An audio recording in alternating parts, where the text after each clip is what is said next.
We don't have freedom of speech. You need to go, boy. Hey, save your shit. Be nice. Come here, Natalie. Off our streets.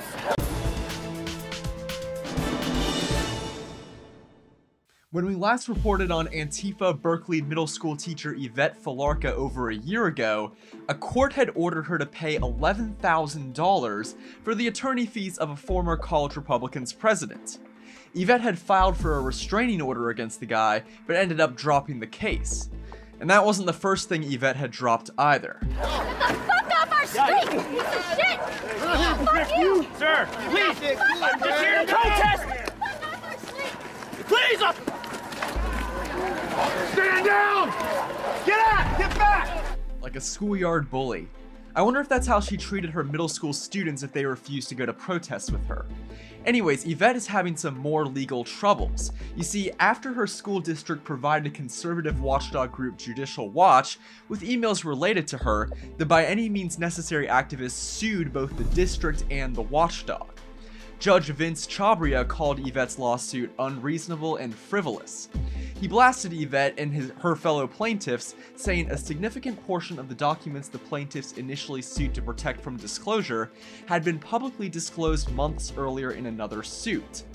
The plaintiffs then dragged their feet in producing a privilege log, and the plaintiffs' First Amendment claims were premised on the obviously baseless assumption that the First Amendment condemns the alt-right while condoning the ideological missions of their own organizations.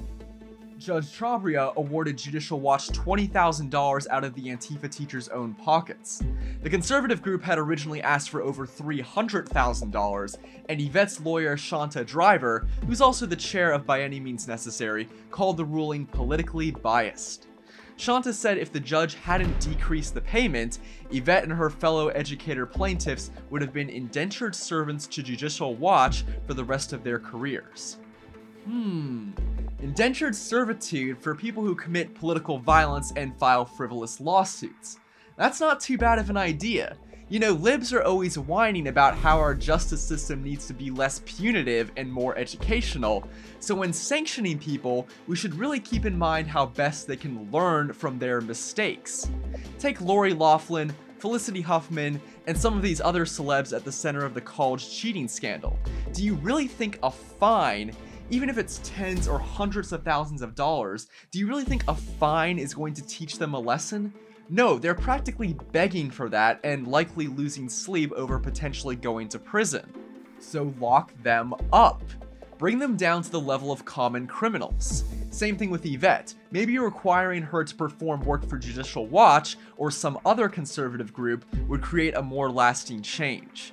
Any other punishments you guys can think of? Don't be too mean, but let me know below. For Campus Unmasked, I'm Rob Shimshock.